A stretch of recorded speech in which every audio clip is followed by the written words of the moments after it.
In the sweltering heat of a Boston courtroom, where justice hung like a fragile thread, 18-year-old Emily Thompson gripped the witness stand, her heart pounding as the prosecutor's venomous words sliced through the air.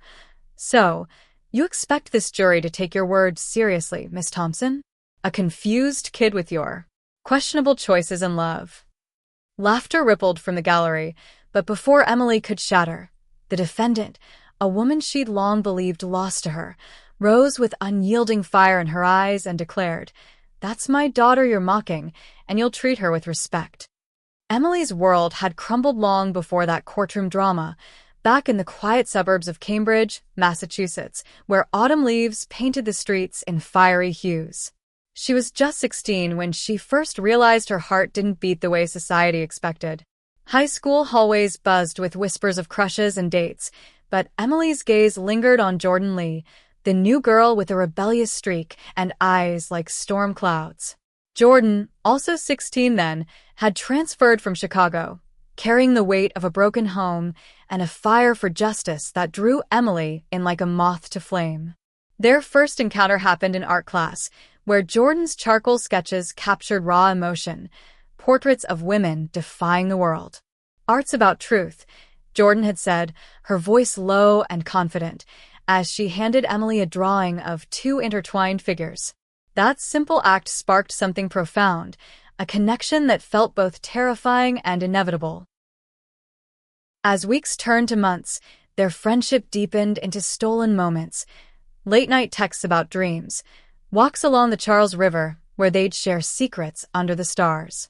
Emily, with her soft-spoken nature and love for poetry, found in Jordan a boldness she envied. Jordan's family had disowned her after she came out at 15, forcing her to live with a distant aunt in Boston. "They said I was broken," Jordan confessed one rainy afternoon in Emily's bedroom, tears mixing with the patter on the window.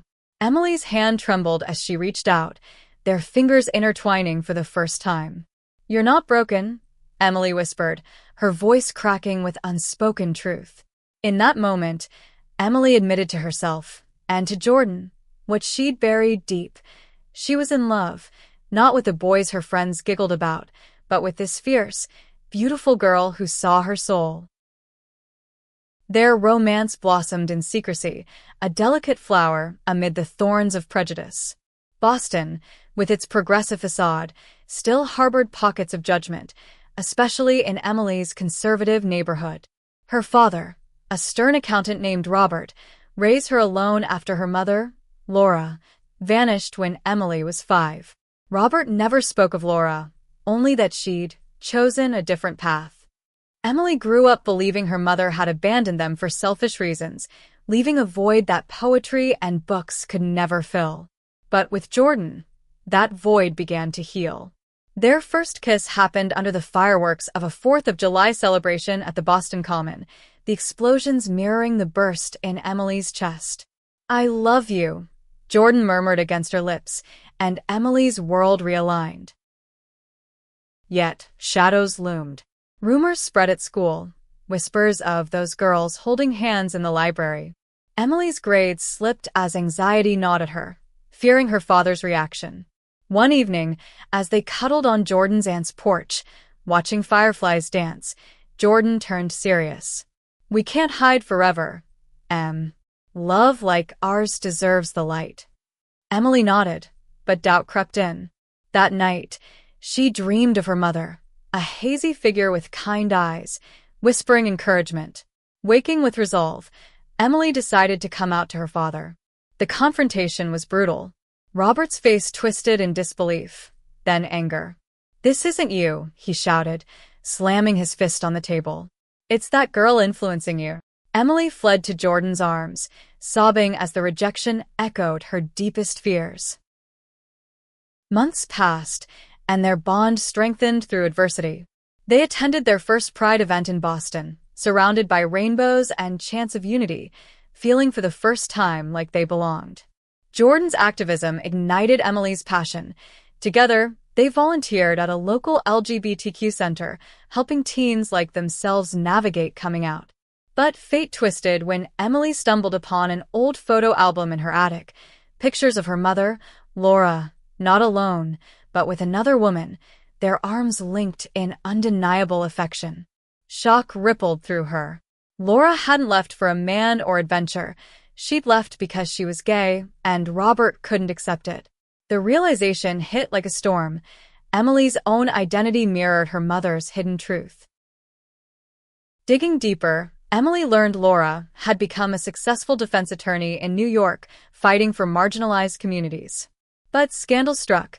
Laura was accused of embezzling funds from a pro-LGBTQ nonprofit she led. The charges were fabricated by a rival, but the trial loomed in Boston, pulling Emily into the fray. Robert forbade her from attending, but Emily, fueled by curiosity and unresolved pain, snuck into the courtroom. There, she saw Laura for the first time in years, poised, elegant, her eyes scanning the room with quiet strength. Their gazes met briefly, a spark of recognition that sent Emily's heart racing. As the trial unfolded, Emily couldn't stay away. She confided in Jordan, who urged her to seek answers. "Family's complicated, but truth sets you free," Jordan said, holding her close during a midnight drive along the coast. Their love provided anchor amid the chaos. One night, under a full moon at Revere Beach, they made promises to face whatever came together. Emily's fingers traced Jordan's jaw, their kiss deepening with urgency born of uncertainty. "You're my home," Emily breathed, and Jordan's response was a vow sealed in passion. The prosecution built their case ruthlessly, painting Laura as a deceitful opportunist. Emily, compelled by an inner voice, offered to testify about her mother's character, drawing from fragmented memories. On the stand, she spoke of Laura's kindness in childhood stories Robert had shared reluctantly. But the prosecutor, a sharp-tongued man named Harlan Voss, sensed vulnerability. He pivoted to Emily's personal life, unearthed through background checks. "Isn't it true you're involved in a same-sex relationship?" he sneered, his tone dripping condescension. The courtroom tensed, murmurs rising. Emily straightened, pride surging. "Yes, and it's the most real thing in my life." Voss laughed mockingly. The apple doesn't fall far, does it?" Another confused soul following in Mommy's footsteps. The words stung, reducing Emily's identity to a punchline. Tears welled, but before despair took hold, Laura stood, her voice booming. "That's my daughter, and her love is as valid as anyone's. You'll not disgrace her here." The judge banged the gavel, but the moment shifted everything. Laura's defense team seized the opportunity, revealing evidence of Voss's bias and the fabricated charges. In the aftermath, mother and daughter reunited in a quiet cafe near the courthouse. Laura explained her departure, fear of Robert's rejection, the era's intolerance forcing her to choose between her truth and her child. "I never stopped loving you," Laura said, tears streaming. Emily forgave, bridges mending. Jordan joined them, her presence a beacon of hope. The trial ended with Laura's acquittal, exposing corruption and advocating for LGBTQ rights. Years later, Emily and Jordan married in a sun-drenched ceremony, Laura walking Emily down the aisle. Their story became a testament to resilience, proving that love, in all forms, conquers prejudice. In a world quick to judge, they found strength in authenticity, inspiring others to embrace their truths with unyielding hearts. Emily Thompson stood frozen on the witness stand in the historic Suffolk County Courthouse in downtown Boston, the weight of 100 eyes pressing down on her like the humid summer air outside. At 18, she had faced bullies and heartbreak, but nothing prepared her for prosecutor Harlan Voss's cruel smirk as he leaned in, his voice laced with mockery. "Tell me, Miss Thompson, how can we trust the testimony of a teenager who's so entangled in her own identity crisis? Your little girlfriend must be quite the distraction." The gallery erupted in stifled laughter, Emily's cheeks flaming as shame and anger warred within her. But then, the defendant rose, her elegant frame commanding silence, and declared with fierce protection, "That's my daughter you're speaking to, and you'll show her the respect she deserves." That single sentence shattered the courtroom's tension, but to understand its depth, One must rewind to Emily's life 2 years earlier, in the leafy suburbs of Cambridge, where colonial homes lined streets, buzzing with Harvard students and everyday dreams. Emily was 16, a quiet girl with a passion for poetry and a heart full of questions. School was a minefield of cliques and crushes. Boys flirted, but Emily's thoughts wandered to the grace of her female classmates. Then Jordan Lee arrived, a transfer from Chicago with short-cropped hair, a leather jacket, and an air of defiance that turned heads. Jordan, also 16, had eyes like polished onyx and a smile that could light up the darkest room. Their first meeting was in Mr. Hargrove's art class, where Jordan's sketchpad overflowed with bold drawings of women warriors and tender embraces. "That's incredible," Emily said one day, peeking over Jordan's shoulder at a charcoal portrait of two women holding hands against a city skyline. Jordan looked up, her gaze intense. "Thanks. It's about fighting for who you are." Their conversation flowed effortlessly, from art to books to the pains of growing up. Jordan shared snippets of her past, a family that shattered when she came out at 15, her parents calling it a phase before sending her to live with an aunt in Boston. They thought they could pray it away, Jordan said with a bitter laugh, but her eyes held vulnerability that tugged at Emily's soul. In return, Emily confessed her own confusion, the way her heart skipped for girls in movies, the fear of being different. Friendship bloomed quickly. After school, they'd wander to the Charles River, sitting on the banks as sailboats glided by. Jordan taught Emily to skip stones, their laughter echoing across the water. One crisp fall day, as leaves crunched underfoot, Jordan turned to Emily with seriousness. "You ever feel like the world's trying to box you in?" Emily nodded, her pulse quickening. Their hands brushed, and time stood still. That touch lingered in Emily's dreams, a spark igniting something profound. As winter blanketed Boston in snow, their bond deepened. They spent weekends at Jordan's aunt's cozy apartment in Back Bay, baking cookies and watching old films. Jordan's aunt, a kind woman named Clara, sensed the chemistry and offered quiet support. "Love is love," she'd say with a wink. One snowy evening, as they built a fort from blankets, Jordan leaned in close. I think I'm falling for you." Emily's breath caught, fear and joy colliding. "Me too," she whispered. Their first kiss was tentative, soft lips meeting in the glow of fairy lights, a moment of pure magic that erased the world's judgments. But secrecy weighed heavy. At school, they stole glances, careful not to raise suspicions.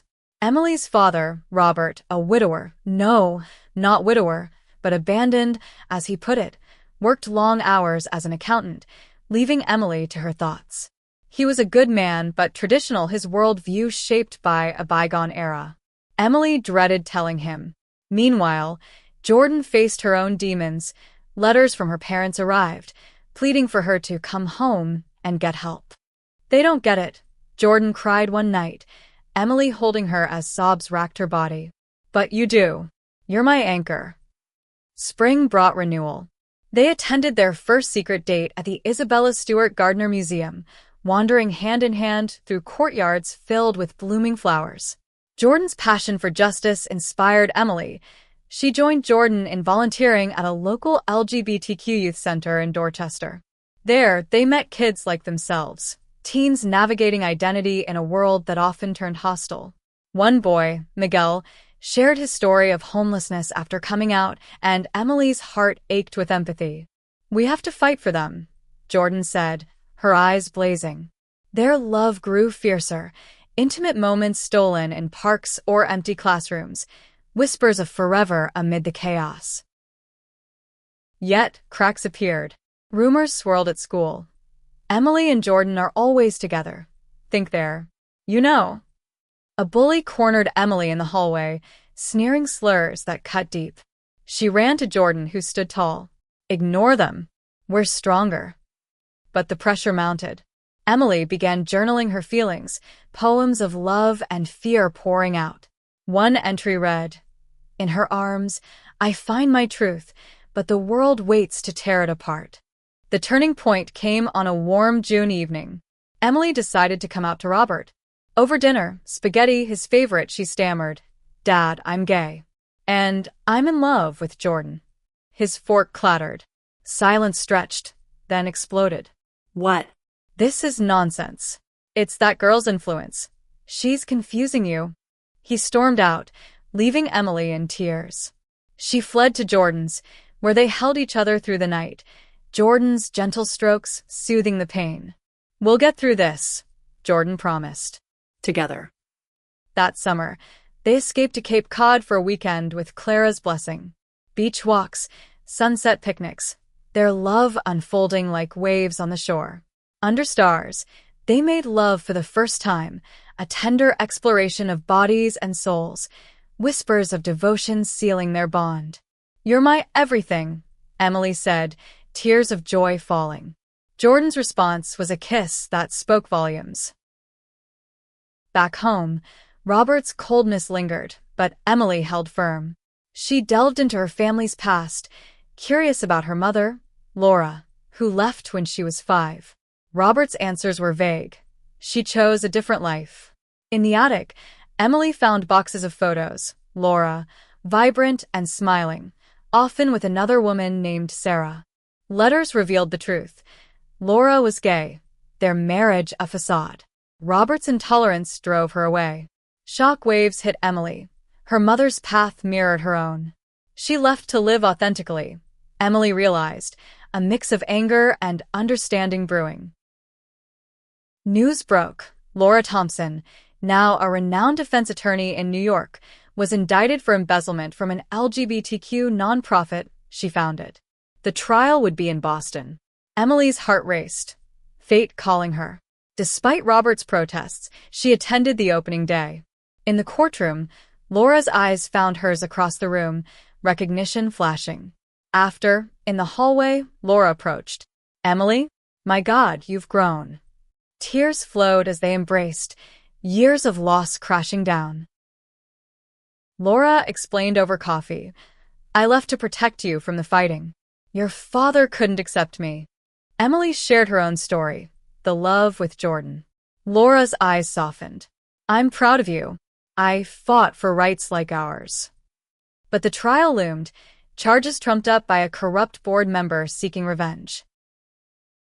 As proceedings began, Emily supported from the sidelines, Jordan by her side. They navigated the stress with late-night talks in Boston's Freedom Trail, history reminding them of struggles won. Jordan's activism shone.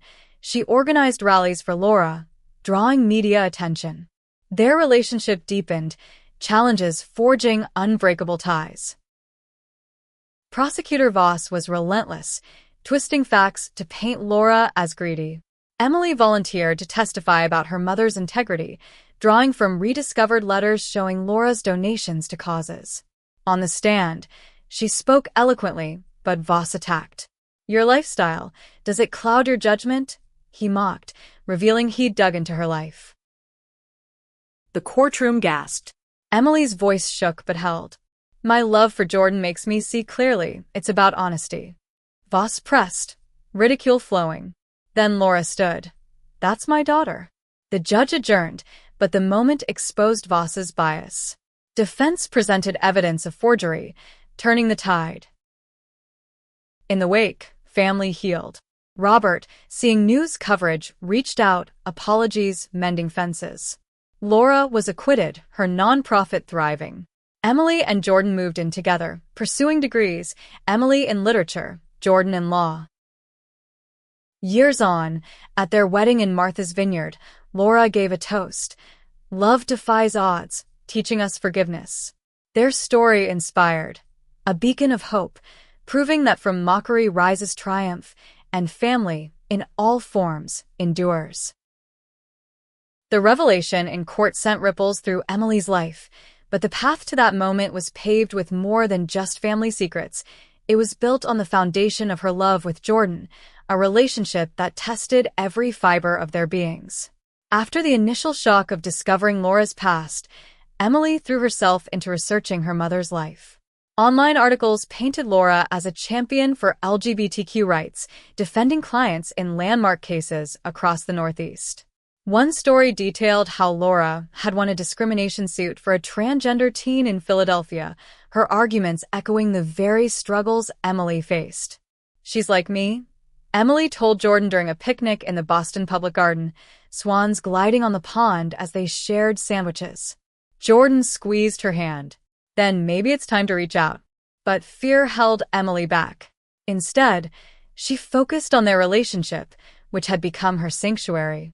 They celebrated their one-year anniversary with a road trip to the Berkshires, hiking trails where wildflowers bloomed and air smelled of freedom. At a mountaintop overlook, Jordan dropped to one knee, not proposing, but vowing eternal support. "No matter what family drama comes, I'm here." Emily's kiss was her answer, passionate and full of promise. That night in a cozy cabin, their intimacy reached new depths, bodies entwining with the trust only true love brings. Back in Boston, school resumed with senior year pressures, college applications, prom whispers. Emily and Jordan decided to go to prom together, a bold statement. Shopping for dresses in Newbury Street, they laughed at frilly options, settling on elegant gowns that made them feel empowered. The night was magical. Slow dances under twinkling lights, classmates' stares turning to reluctant admiration. But not all were kind. A group of boys jeered, calling names that echoed Voss's future mockery. Jordan stood firm, pulling Emily closer. "Let them talk. We're living our truth." Robert's thaw began slowly. He invited Jordan to dinner, awkward at first, but genuine. "I see how happy she makes you," he admitted. Emily's heart swelled. Meanwhile, Laura's indictment hit the headlines. Emily watched TV coverage, seeing her mother in handcuffs, accused of siphoning funds for personal gain. "It's lies," Emily muttered. Jordan researched, uncovering the accuser's shady history, a former partner with grudges. Emily wrote Laura a letter, pouring out years of questions. The reply came swiftly. "My dear girl, I've missed you every day. Let's meet." They did, in a quiet Cambridge cafe. Laura, now in her mid-40s, looked regal with silver hair and sharp features. "I left because your father threatened custody battles. The 2000s weren't kind to gay parents." Emily shared her story with Jordan, and Laura beamed. "She's lucky to have you." As the trial neared, Emily became involved, providing character references. Jordan rallied support, creating online campaigns that went viral. Their love faced tests, late nights arguing strategy, stress leading to snaps. But reconciliation always followed, tender makeup strengthening them. Court day arrived.